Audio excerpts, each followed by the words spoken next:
የማፍቀር ስሜቴን እንዴት ልግለጽልህ የአይነቱን አበዛዝ ስም አይልቁጠርልህ ኤልሳቤት ብራውኒንግ እጅግ በጣም ተደስታለች በብርዳማውና ጭጋጋማው የለንደን ከተማ በጠና ታማ የአካል ጉዳተኛ ሆና ማለቱ ይቀላል ትኖር ነበር በድንገት ወደ ፀሐያማውና ሞቃታማው ጣሊያን ሀገር ከምታፈቅረው ባለቤቷ ጋር ተሰዳ አዲስ ህይወት አዲስ ስልም በመኮትኮት አይታ ማታውቀውን ደስታ ተጎናጽፋለች ተሽሎኛል ተጠናክሬያለሁ ትለዋለች ደግማ ደጋግማ የሚጨነቅላት ባሏን ስታረጋጋው ሮበርት ብራውኒንግ ነበር ለጤንነቷ ሲላባብሎ ከተሽከርካሪ ወንበሯ በማላቀቅ ወደ ጣሊያን ሀገር ያስኮበለላት የአየር ለውጥና ፍቅር ተአምራቸውን ሰሩ ገና ደካማና ገመምተኛ ብትሆንም የአካል ጉዳተኛ ከመሆንድና ዓለምን ለማየት ከልቧ ለምታደንቀውና ለምታፈቅረው ባሏ እውነተኛ ሚስትና ጓደኛ ለመሆን በቃች የማፍቀር ስሜቴን እንዴት ልግለጽልህ የአይነቱን አበዛዝ ስም አይልቁጠርልህ ወደ ህዋ ብትመጥቅ ነፍሴ ተመንጥቃ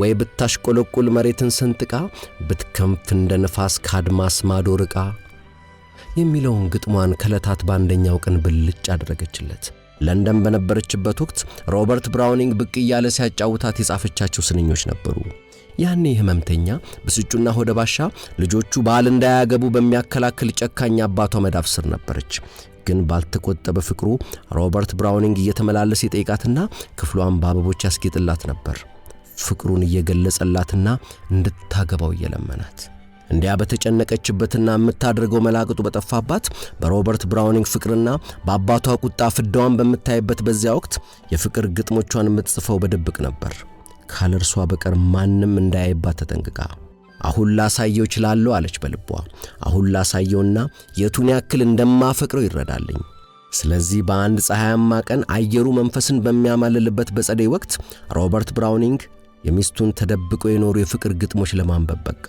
በውበታቸውና በብስለታቸው ጥራት ያላቸው ሥራዎች መሆናቸውን ተገንዝቦ በሙሉ ስሜቱ ተማረከ ከሼክስፒር ወዲህ ከተጻፉት ግጥሞች ሁሉ ውቦች እነዚህ ናቸው በማለትም አኩራራት ለፍቅሯ ሲል ዳኝነቱን እንዳዛባ ብትጠራጠርም ምስጋናው ግን እንደ ሕፃን አፍነከነካት የወርድስወርዝ ወደር የለሽ ግጥሞች ከርሷ በ10 እጅ እንደሚበልጡና ምንጊዜም እንደዚያ መግጠም እንደማትችል ገመተች ቢሆንም ምስጋናውን ወደደችለት ስመጥር እንግሊዛዊት ባለቅኔ መባሉ አስደሰታት የትኛውን ነው በይበልጥ የምትወደው አለችው ፈራ ተባያለች ውስጣዊ ስሜቷን አጉልቶ የሚያሳዩባት ሥራዎቿ መሆናቸውን ታውቃለችና ሁሉንም ወዳቸዋለሁ አላት ግን እንዴት ልግለጽልህ የሚለውን በተለይ ወደዋለሁ እስኪ ደግሜ ላንብበው ደስ አላት እኔም የምወደው እርሱን ነው ሮበርት አለችው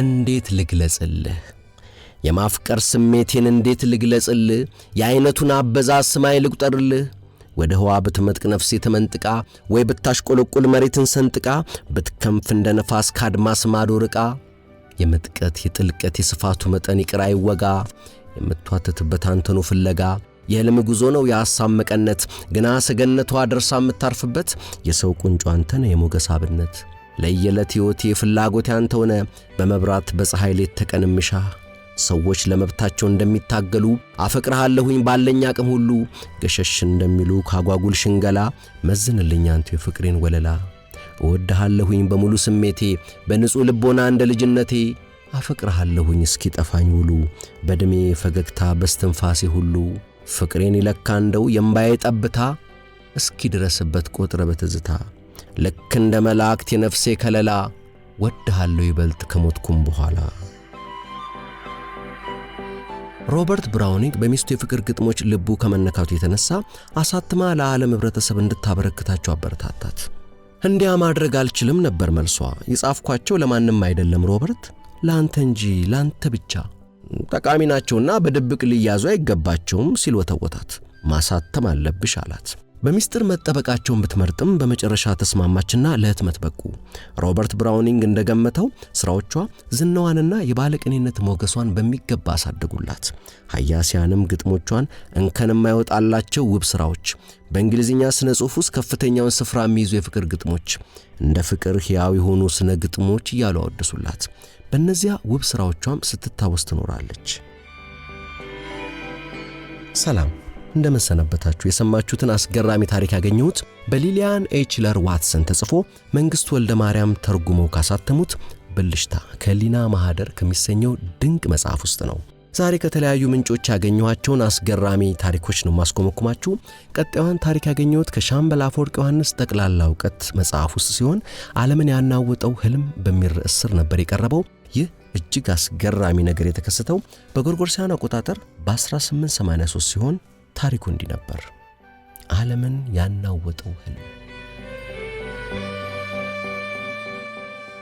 ቦስተን ግሎብ የተባለው የታወቀ የጋዜጣ ማደራጃ ክፍል ውስጥ ባይሮን የተባለው የጋዜጣው ሪፖርተር የተረኛ ስራውን ፈጽሞ ማረፊያው ላይ ጋደም ብሎ ነበር። ጊዜያቱ ሊነጋጋ ሲል ነው ከእንቅልፉ እንደነቃም ራሱን እየነቀነቀ በድንጋጤ ጥቂት ከተረበሸ በኋላ ይህ ያየው ጉድ በህልም እንጂ በእውኑ ያልተፈጸመ በመሆኑ ፈጣሪን በሰፊው አመሰገነ። አሁንም እንኳ በህልሙ መድረሻ አጥተው ፈላው ውቅያኖስ ውስጥ የጠለቁት ሰዎች የስቃይ ድምፅ በህሊናው ጥልቀት ውስጥ ይሰማዋል። በህልሙ ያየውን ነገር ልክ ጥርት አድርጎ ተመልክቷል። የቀለጡ ቋጥኞች በየተራራዎች ጎን፣ በየእርሻው፣ በየመንደሩና በህዝቡ ላይ ይፈሳሉ። ይህም የሆነው ያንን ደሴት በሳት በጭቃና በጭስ ያጥለቀለቀው እንዲሁም ውቅያኖሱ ይፈላ ዘንድ ምክንያት የሆነው በደሴቱ ላይ የደረሰው የእሳተ ገሞራ መፈንዳት ነው። ባይሮን ሳም ቦስተን ግሎብ ጋዜጣ ቢሮስ ብቻውን ተቀምጦ ራሱን በእጆቹ ደግፎ በጣም ካዘነ በኋላ እርሳስና ወረቀት አቅርቦ በህልሙ ያየውን ዝርዝር ጉዳይ እንዳይረሳው ይጽፍ ጀመር። ጽሑፉም እንደዚህ ነው።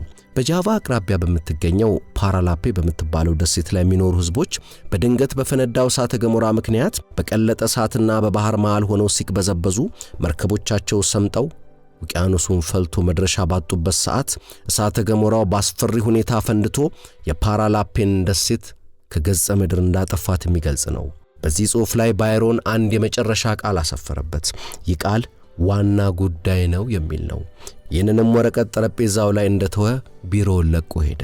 የጋዜጣው አዘጋጅ በነጋታው ጧት ወሬዎችን ለጋዜጣው ለመላክ ሲለቅም ይህንን ጽሑፍ በማግኘቱ ትኩስ የተገኘ ወሬ መስሎት በዕለቱ ጋዜጣ የመጀመሪያ አምድ ላይ ያገባው።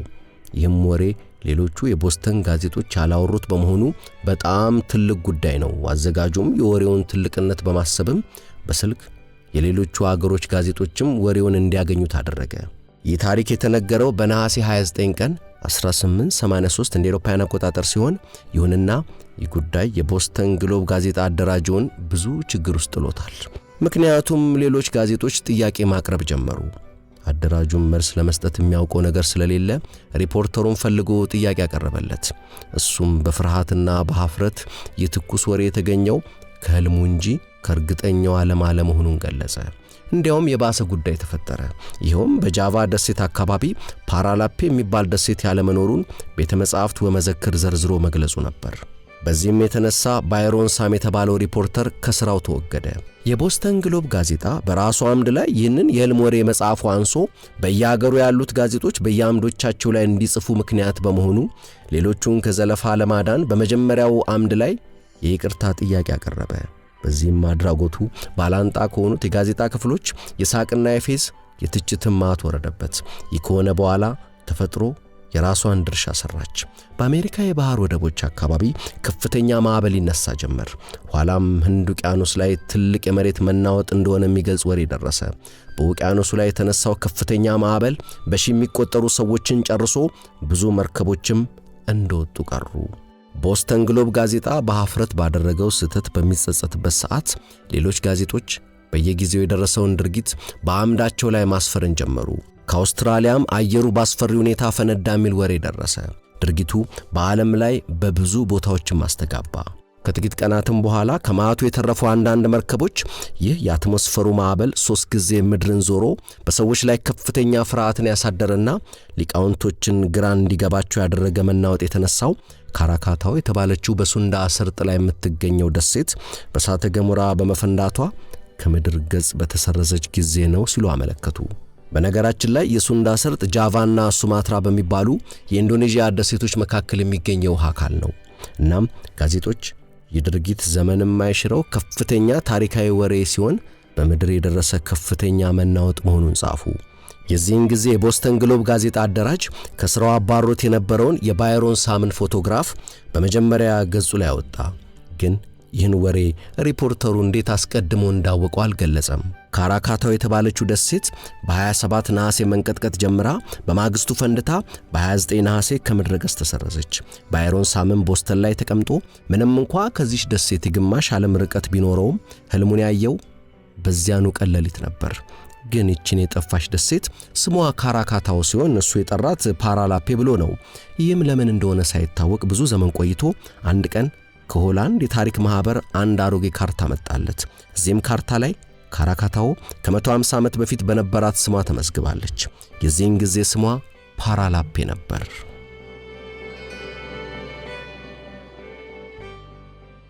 ቀጣዩዋ ታሪክም እጅጉን አስገራሚ ነች። በወቅቱ ህንድ ውስጥ መነጋገሪያ ሆኖ የከረመ ነበር ጉዳዩ።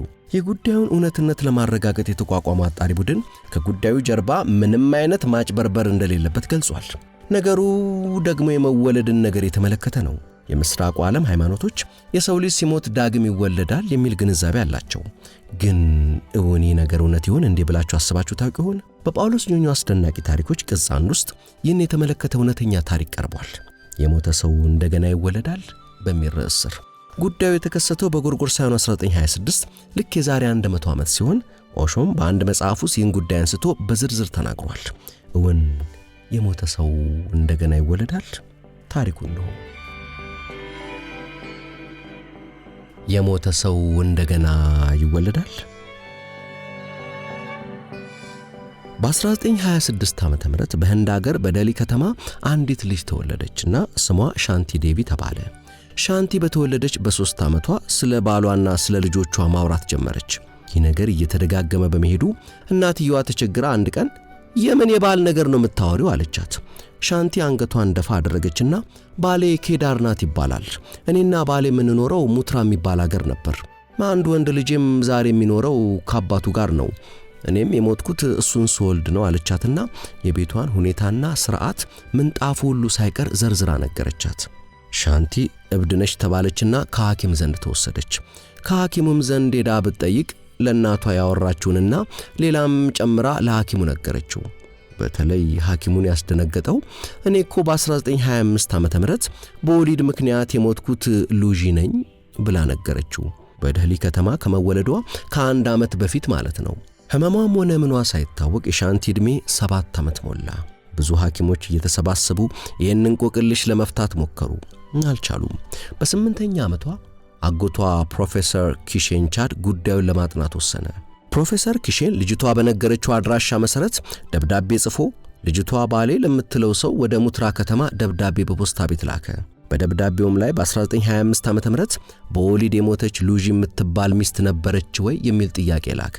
የሉጂ ባል የነበረው አቶ ኬዳርናት ወደ ፕሮፌሰሩ በላከው ደብዳቤ ሴቲቱ የመጀመሪያ ሚስቱ እንደነበረችና እሷ ከሞተች እስካሁን ሌላ ያለማግባቱን ገልጾ ጻፈ። ከዚህ በኋላ ፕሮፌሰሩ የሻንቲን አባትና ቤተሰቦች ሰብስቦ በጉዳዩ ላይ ውይይት አደረገ። ከሙትራ ከተማም ከአቶ ኬዳርናት ቤት አንድ ሰው እንዲመጣና በጉዳዩ እንዲወያዩ ተላላከ። የሻንቲ ዕድሜ 9 ዓመት ሞላ። አንድ ቀን ከእናቷ ጋር በወጥ ቤት ስትሰራ የውጭው በር ተንኳኳ። ሻንቲ በሩን ልትከፍት ሮጣ ሄደች። ሳትመለስ ብትቆይ እናቷ ወደ ውጭው በር ብትሄድ ሻንቲ ከአንድ የማይታወቅ ሰው ጋር ስትነጋገር አየቻት። ወዲያው ሻንቲ ወደ እናቷ ዞር ብላ እማዬ፣ የድሮ ባለቤቴ ለዚህ ሰው አጎቱ ነበር። የሚኖረውም በሙትራ ከተማ ነው። ቤቱ እኛ ከምንኖርበት ቤት ብዙም አይርቅም አለቻት። እንግዳው ከቤት እንዲገባ ተደረገ። ጥቂት እንደቆየ የሻንቲ አባት ከውጭ መጣ። ከእንግዳው ሰውዬ ጋር ተገናኙና ወሬ ጀመሩ። እንግዳው ሰውዬ ለሻንቲ አባት ሲያወራ ልጅቱን ፈጽሞ እንደማያውቃት ገልጾ የምትናገረው ግን ሁሉም እውነተኛና ትክክል መሆኑን ተናገረ። ከዚህ በኋላ የሻንቲ አጎት ፕሮፌሰር ኪሼን ቻንድ በምክሩ ተጨምሮበት ልጅቷ ሳታውቅ አቶ ኬዳርናት ተጋብዞ ከነልጁ ወደ ደልሂ እንዲመጣ መጓጓዣውን ሁሉ እንደሚከፍሉለት ስምምነት ተደረገ። ከጥቂት ቀናት በኋላ አቶ ኬዳርናት ወደ ደልሂ መጣ። ሻንቲ ካለችበትም ቤት ደረሰ። ሻንቲ አቶ ኬዳርናትን ገና ስታየው ጮኸች። ከደስታ ብዛትም የተነሳ አለቀሰች። ከአቶ ኬዳርናት ጋር ወደ መጣውም ልጅ ዘንድ ሮጣ ሄዳ በአንገቱ ላይ ተጠመጠመች። ታቅፋ ልታነሳው ሞከረች። ግን ያ ልጅ በአንድ ዓመት ዕድሜ ስለሚበልጣት ልታነሳው አልቻለችም። በወሊድ የሞተችበት ልጇ መሆኑንም ተናገረች። ወሬውም በህንድ ጋዜጦች ላይ ዋለ። የመላው የህንድ ጋዜጦች አሳታሚዎች ማህበር ፕሬዝዳንትና የህንድ ፓርላማ አባል የሆኑት አቶ ዴሽ ባንዱ ጉፕታ ከሌሎች ሰዎች ጋር ሆነው ጉዳዩን በጥንቃቄ ለማጥናት ወሰኑ። በራሳቸው ኃላፊነትም ልጅቱ ኖርበት ነበር ወዳለችው ወደ ሙትራ ከተማ እንድትወሰድ ወሰኑ። ከልጅቱም ጋር የሻንቲ ወላጆች አቶ ጉፕታ፣ አቶ ታራ ማቱራ የሚባል ጠበቃና የታወቁ ሰዎች አብረው እንዲሄዱ ተደረገ። ጉዞ በባቡር ቀጠለ። ከሙትራ ከተማ ሲደርሱ ከባቡር ወርደው በሁለት ሰረገላ ሆነው ወደ ከተማው መሃል ተጓዙ። ሻንቲ ያለችበት ሰረገላ ከፊት ቀደመ። ሰረገላ ነጂው ሻንቲ እንዳሳየችው ወይም እንዳዘችውና በመታሳየው መንገድ እንዲነዳ ተደረገ። በቀጥታ መንገዱን እየመራች ከመሞቷ በፊት ከምትኖርበት ሰፈር አደረሰችው። ከቤቷ አጠገብ ሲደርሱ ሻንቲ ይሄውና ቤታችን ብላ ጮኸች። ግን እኔ የነበርኩ ጊዜ ቀለሙ ቢጫ ነበር፣ አሁን ግን ነጭ ቀብተውታል አለች። በዚያ ሻንቲ በተናገረችው ቤት ያሉ ሰዎች ሻንቲና አጃቢዎቿን ከቤት እንዳይገቡ ከለከሏቸው። ከኋላ የቀረው ሰረገላ እንደደረሰ አቶ ኬዳርናት ሳትሞት በፊት ባሏ የነበረው ከሰረገላው ብቅ ሲል የቤቱ ሰዎች ተቀበሉት። እነኛ ከቤት እንዳይገቡ የከለከሉት አቶ ኬዳርናት ከሟችቱ ሚስቱ ከወይዘሮ ሉጂ ካሁኗ ሻንቲ የወለዳቸው ልጆች ናቸው። አቶ ኬዳርናት ትልልቆቹ ልጆቹን ጠርቶ ይችን ሴት አታውቋትም ቢላቸው ልጆቹ ያችን የ10 ዓመት ልጅ የማያውቋት መሆናቸውን ገለጹለት። የቀጠለው ጉዞ ወደ ጥንት እናቷ ቤት ሆነ። ከዚያ ቤት ሲደርሱ ሻንቲ እማዬ እማዬ እያለች ሮጣ ከቤት ብቅ ባሉት አሮጊት ላይ ተጠመጠመች። በልጃቸው ሞት የተጎሳቆሉት እናት በሻንቲ ጩኸት ድንግጥም አላሉም። ሻንቲ ግን ሞታ እንደገና የተወለደችው የጥንቷ ልጃቸው ሉጂ ነበረች። ሻንቲ በሕይወት በነበረችበት በድሮ ጊዜ አብረው እንዴት እንደነበሩ እየዘረዘረች ብትናገርም አሮጊቷ ዋቴ የኔቱ ጥርኛ አፈር ከሆነች ቆይታለች ይሉ ጀመር። የምትላቸው ነገሮች ሁሉ እውነት በመሆኑ ግን ይደነቁ ነበር። በዚያው ባሮጊቷ ደጅ እንደሆኑ አቶ ጉፕታ ልጅቷን ሻንቲን በዚህ ሰፈርስ ምን የተለወጠብሽ ነገር አለ አሏት። ሻንቲ በእጇ ጠቁማ ከዚያ ጋር የውሃ ጉድጓድ ነበር፣ ዛሬ ግን የለም አለች። እውነቷን ነው፣ ጉድጓዱ አደገኛ ነው ተብሎ ከተደፈነ ቆይቷል። አቶ ኬዳርናትም ከመሞቴ በፊት የልጆች እናት ሚስት ነበርኩ የምትለውን የ10 ዓመቷን ልጅ ሻንቲን ጠየቀ። ሟችቷ ሚስቴን ሉጂን ኮንሽ ስንጋባ ያደረኩልሽ ቀለበት ታሪክ እንዴት ነው አላት።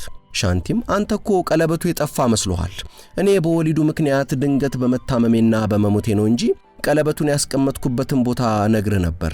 አሁንም ካስታወስከው ከድሮ ቤታችን ጓሮ ከጥጋቱ በመንቸት ውስጥ ተደርጎ ተቀብሯልና ሂድና አውጣው አለችው። ተቆፍሮ መንቸቱ ቢወጣ ሻንቲ እንዳለችው ከጥቂት ቤሳዎች ጋር ቀለበቱ ከመንቸት ውስጥ ተገኘ። የሻንቲ ታሪክ ረጅም ነው። ባጭሩ ይብቃን። ሻንቲን የድሮ ባሏ አቶ ኬዳርናት እንደገና መልሶ ሊያገባት ነበር። ግን ልጆቹ የሷው ልጆች ፈጽሞ አይኗን አናይም ስላሉ ጋብቻው ቀረ። በ1958 ዋሽንግተን ፖስት የተባለው ጋዜጣ ሻንቲ ጋር ተነጋግሮ የሰጠችውን መልስ አትሞት ነበር። ከጋዜጣው እንደተገኘው ሻንቲ በደህሊ ከተማ በመንግስት መስሪያ ቤት በጸሐፊነት ተቀጥራ መስራቷንና እድሜዋም 32 ዓመት መድረሱን ጽፏል። በነገራችን ላይ እስካሁን ያቀረብኩላችሁ በጳውሎስ ኞኞ መጽሐፍ ውስጥ የሰፈረውን ነው። እናም ዊኪፒዲያ እንደሚነግረን ሻንቲ ዴቪ በጎርጎሮሳውያኑ 1987 በ61 ዓመቷ ሞታለች። መቼም ትውስታው አደገኛ ነው። ዳግም ከተወለደች አሁንም አለው ሳትለን አትቀርም። ወደ ብልጭታ ከሊና ማህደር እንመለስ። ክርስቶፈር ኮሎምቦስ አሜሪካ ሀገርን ያገኘው በአጋጣሚ ነው። አረ ሌላ ሀገር ማግኘቱንም አላወቀም ነበር ሰውየው። ያኔ ህንድ ልክ እንዳሁኑ አሜሪካ ሁሉም ሊሄድባት የሚፈልጋት ሀብታም ሀገር ነበረች። አውሮፓውያኑ ወደ ህንድ የሚሄዱበት መንገድ በቱርኮች ሲዘጋባቸው ልክ እንዳሁኑ የሆርሙዝ ሰርጥ መዘጋት አይነት ነው ጉዳዩ። ወደ ህንድ መሄጃ ሌላ መንገድ ይፈለግ ጀመር። ይሄኔ ኮሎምቦስ ዓለም ክብ ስለሆነች ከአውሮፓ ተነስተን በምዕራብ በኩል ውቅያኖሱን አቋርጠን ብንቀስፍ ህንድ መድረስ እንችላለን የሚል ሐሳብ አመጣና ከብዙ ዓመታት ጥረት በኋላ ጉዞውን የሚደግፍለት አግኝቶ በሶስት መርከቦች ባህረኞችን ጭኖ ከአውሮፓ ተነሳ። ባህሩ ግን ቢቀስፉት የማያልቅ ሆነ። ባህረኞቹ እዚሁ ጭው ያለ ባህር ላይ ልናልቅ ነው ብለው አመጹ።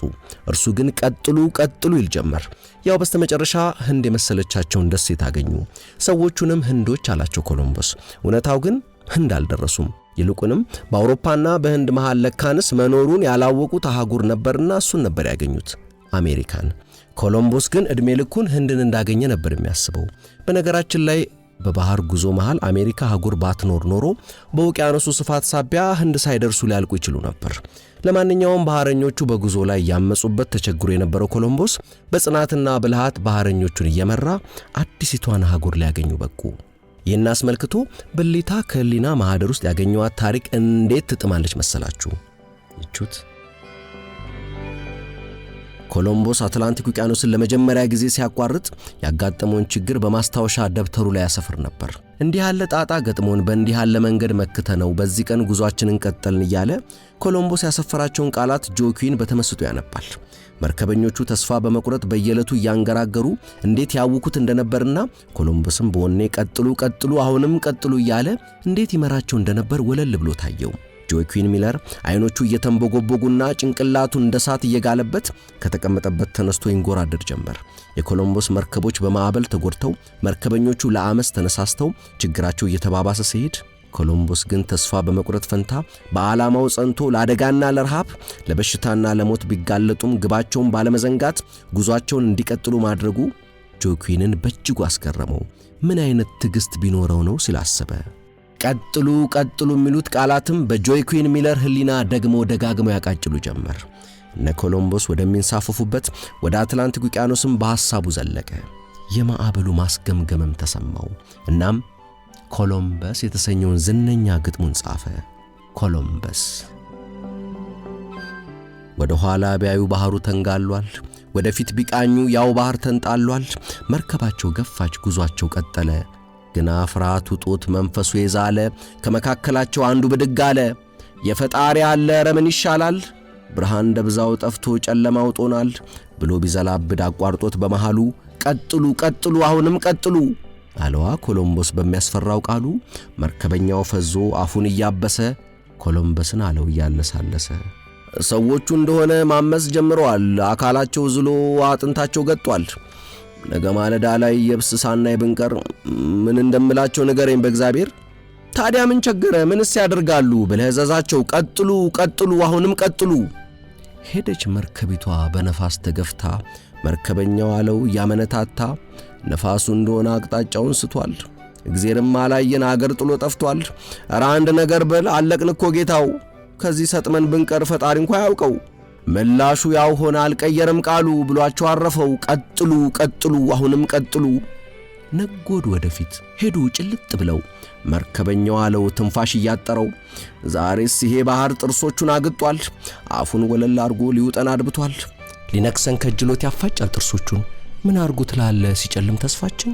እንደሚያፏጭ ሰይፍ በሚያስፈራው ቃሉ ኮስተር ብሎ አላቸው ቀጥሉ ቀጥሉ አሁንም ቀጥሉ። ኮሎምቦስ ቢዝልም ጠውልጎን እንደ ቅጠል አሻግሮ እየቃኘ መለስ ቀለስ ሲል የብርሃን ጭላንጭል ጽልመቱን ሰንጥቃ ድንገት ካይኑ ገባች ካድማስ ላይ ፈንጥቃ። ጨለማው ተገፎ ፀሐይ ስትወጣ ባህሩ እየሟሸሸ የብስ ጎልቶ መጣ። የወኔው ነበልባል የዓላማው ውሉ ቀጥሉ ቀጥሉ የሚል መሪ ቃሉ ታላቅ ትምህርት ነው ላስተዋለው ሁሉ። አሁን ደግሞ ማልፈው ከጳውሎስ ኞኞ አስደናቂ ታሪክ መጽሐፍት ውስጥ ወዳገኘኋቸው እጅግ የሚገርሙ አጫጭር ታሪኮች ይሆናል። ይኸው በ1803 ዓመተ ምህረት አንዲት አነስተኛ የመጻፊያ ጠረጴዛ ተሰረቀች። ጠረጴዛዋ በውስጧ ብርና ወርቅ ያለበት ከረጢት ይዞ ኖሮ ሌቦቹ ጠረጴዛውን ሲሰርቁ ዘበኛውን ገድለው ጠፉ። በአውስትራሊያ ውስጥ የሲድኒ ፖሊሶች ክትትል ጀመሩ። ዮሴፍ ሳሙኤል የሚባል ሰው ከጠፋው የወርቅ ቤሳ አንዱን ይዞ ተገኘ። ተያዘና ለፍርድ ቤት ቀረበ። ዘበኛውን ገሎ ወርቅና ብሩን የሰረቀው እሱ መሆኑ ተነገረው። አይደለሁም አለ። ማስረጃው በእጁ የተገኘው የወርቁ ቤሳ ሆነ። ሳሙኤል ግን ቤሳውን ያገኘው በቁማር ጨዋታ መሆኑን ተናገረ። ከነማን ጋር ቁማር እንደተጫወተ ተናገር ሲሉት ሰክሬ ነበር፣ አሁን ሰዎቹን አላውቃቸውም፣ ከዚያ በፊትም አላውቃቸውም ነበር ብሎ ተናገረ። በቤሳዋ መገኘት ብቻ ገዳይ መሆኑ ታመነና በስቅላት እንዲሞት ተፈረደበት። አልገደልኩም ብሎ ተከራከረ። ግን መርቻ መንገድ አልነበረውምና ፍርዱ ጸናበት። ሳሙኤል በመስከረም 1803 ዓመተ ምህረት ወደ መሰቂያው ቦታ ሲሄድ ሊሰቅሉ ለሚወስዱት ባለስልጣኖች አለመግደሉን እየተናዘዘ ሄደ። ከመሰቂያው ቦታ ሲደርስ ጋሪ ላይ ወጣ። ገመዱ አንገቱ ውስጥ ገባ። ሳሙኤል ንጹሕ ሰው ነኝ ብሎ ተናገረ። ወዲያው ጋሪው ከስሩ እንዲነዳ ተደረገና ፈረሶቹ ጋሪውን ጎትተው ከመስቀያዎቹ እንጨቶች መሃል ወጡ። ሳሙኤል ተሰቀለ።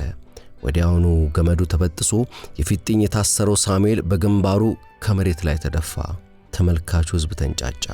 አሰቃዩ ፕሮቮስት ማርሻል ሳሙኤልን አንስተው እንዲያስቀምጡ ታዘዘና አዲስ ገመድ እንዲተካ አድርጎ ሳሙኤል እንደገና ሊሰቀል ቀረበ። በዚህ ጊዜ ሳሙኤል መቆም አይችልም ነበርና ጋሪው ላይ በርሜል ተደርጎ ሳሙኤልን ከበርሜሉ ላይ አስቀመጡት። ገመዱ ካንገቱ ገብቶ ከተስተካከለ በኋላ ጋሪውን ፈረሶቹ እንዲጎትቱት ተደረገ። ጋሪው ሄደ። ሳሙኤል ተሰቀለ። ጋሪው ከሳሙኤል ስር እንደወጣ ሳሙኤል የተሰቀለበት ገመድ መተርተር ጀመረ። ገመዱ ተተርትሮ የሳሙኤል እግሮች መሬት ሲነኩ ገመዱ መተርተሩን አቆመ። ሳሙኤልን ከገመድ ውስጥ አውጥቶ አስቀመጡት። አሰቃዩ ፕሮቮስት ማርሻል 3 ገመዶች በአንድነት ተሸርበው እንደገና እንዲሰቀል አዘዘ። ተመልካቹ ሕዝብ የእግዚአብሔር ፍርድ ነውና አትስቀሉት፣ እግዚአብሔር ፈረደ እያለ ጮኸ። አሰቃዩ ግን ራሱን ነቅንቆ እንዲሰቀል አዘዘ። ሳሙኤልን ጋሪው ላይ አወጡት። ገመዱ ካንገቱ ገባ። ጋሪው ተነዳ። ጋሪው ከሳሙኤል ስር እንደወጣ ገመዱ ከመቀስበት ከሳሙኤል ራስ አጠገብ ተበጥሶ ሳሙኤል ከመሬት ወደቀ። በዚህ ጊዜ አሰቃዩ ፕሮቮስት ማርሻል ፈረሱ ላይ ወጥቶ ወደ ሹማምንቱ ዘንድ ጋለበ። ሳሙኤል ንጹሕ ሰው ነው ተብሎ ምሕረት ተደረገለት። ሳሙኤል ጠጭና ሰካራም ሆነ። በየመጠጥ ቤቱም እኔን ገመድ አይዘኝም እያለ ጉራው ሌላውን ጠጭ አላስቀምጥ አለ።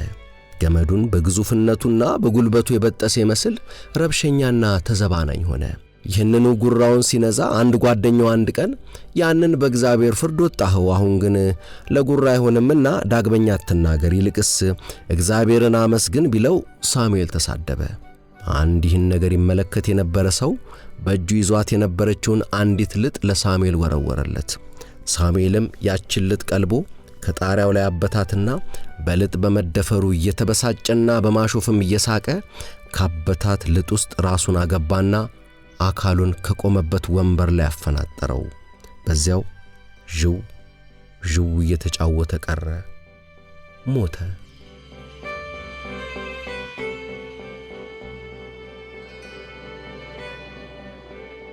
ዊሊያም ማክፈርሰን መጽሐፍትን የሚያነበው በመላስ ነበር።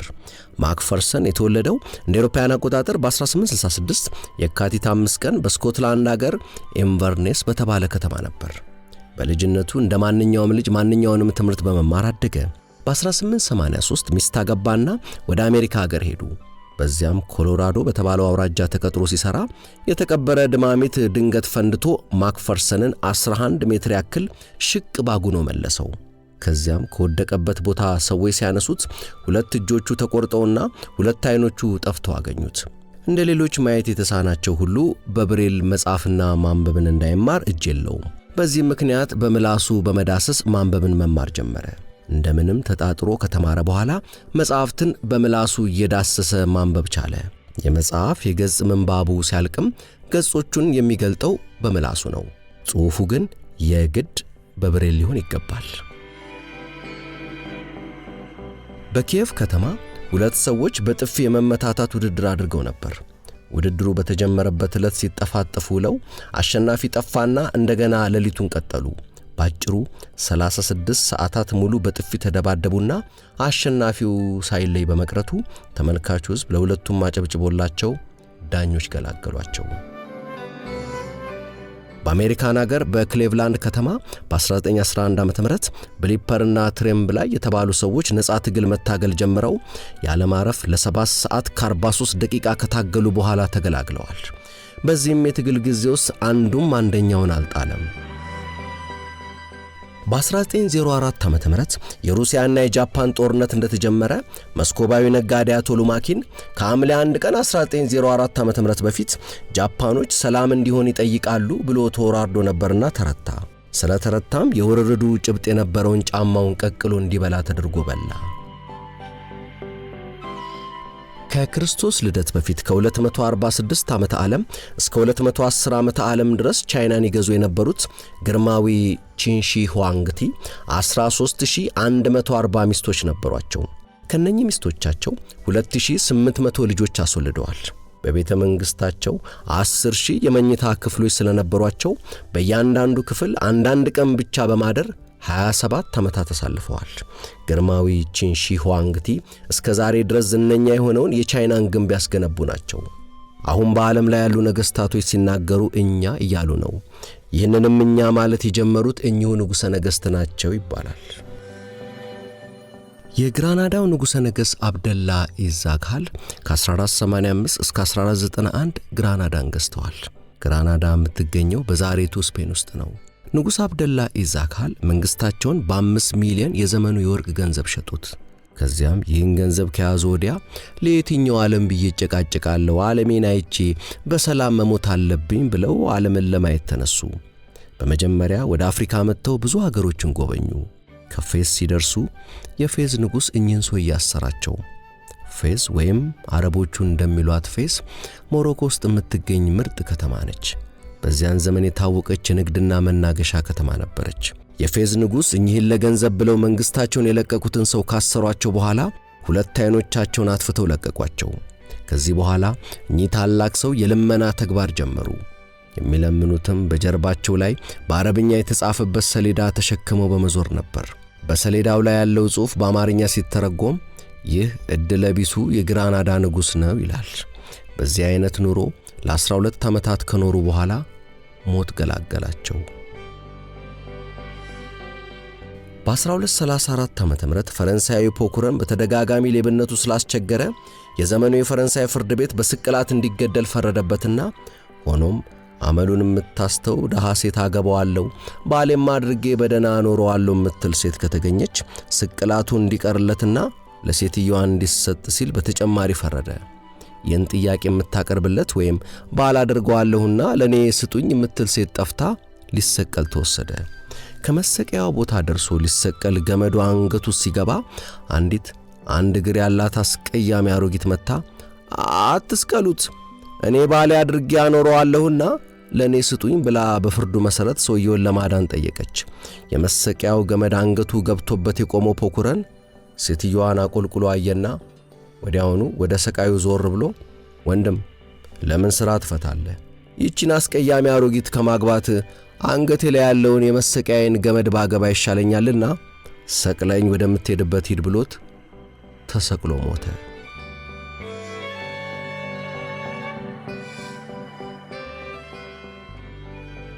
ውድ የቻናሌ ተከታታዮች የሰማችሁትን እንደወደዳችሁ ተስፋ አድርጋለሁ።